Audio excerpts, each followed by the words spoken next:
Today we're going to be talking about the front suspension system and how to prevent axle bind.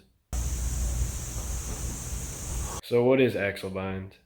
Axle bind occurs when there is too much camber and the CV joint on the axle becomes too cramped up to rotate properly.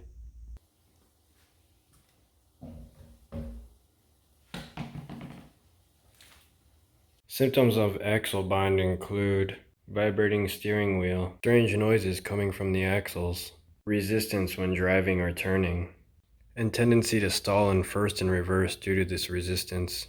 Axle bind occurs because achieving camber in the front is attained by tilting the top of the suspension assembly inwards via slotting and via top hats. Extending the lower control arm can help place the axle at a more relaxed angle and therefore help alleviate the axle bind.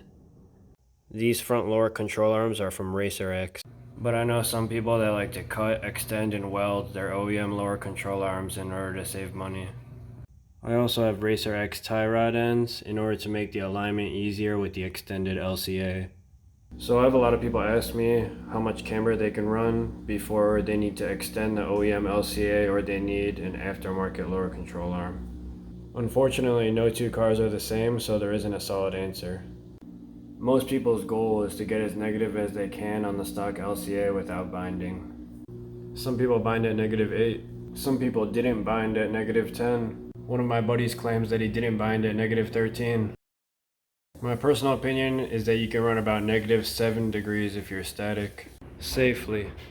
Maybe -10 degrees or so if you are bagged, theoretically. But if you want to go any further than that, then just pick up some aftermarket lower control arms. Another question I receive all the time is, should I achieve my camber via top hats or via slotting? The answer is that it's up to you. Some people would rather slot and save the money that they would have to spend on top hats.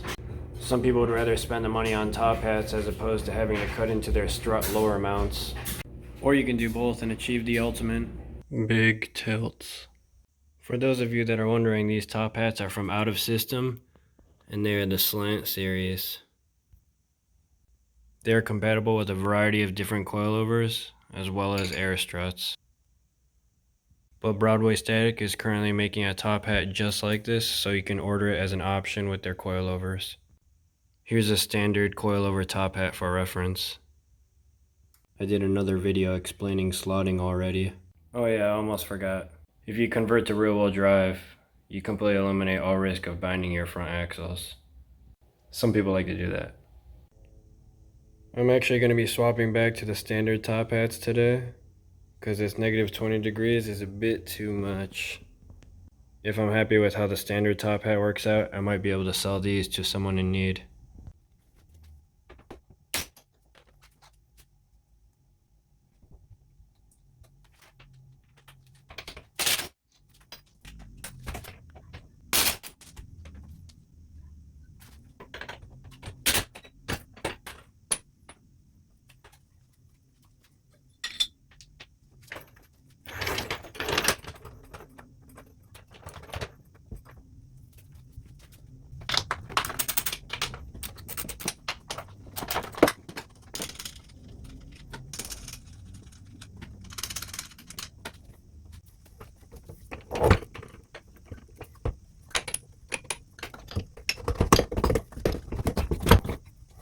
Alright, we got our coilover out, so now we're going to take off these screws for the top hat using a 5mm hex key. I recommend picking up one of these if you don't have one already.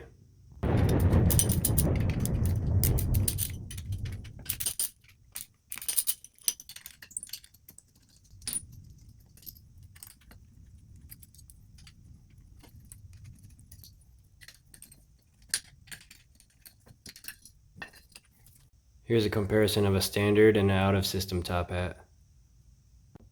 It's very important that you don't over-torque these screws. The torque spec is 10 foot-pounds or 120 inch-pounds.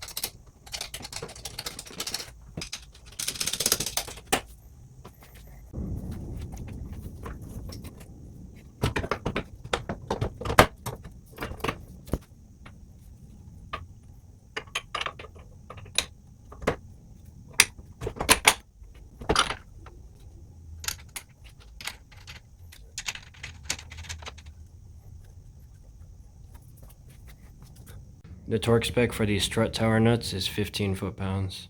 The torque spec for these lower mount nuts is 114 foot-pounds. Alright, so since we went positive on the camber a little bit, we gained a little bit of ride height. So what we're probably going to do is go ahead and lower the coil over a little bit more. So we spun the coil over down a little bit. It's a little bit tight in a couple areas, so we're going to see what we can do about that later. But honestly, the fitment up top is pretty nice. So we're just going to have to see what we do next time. I am tired AF.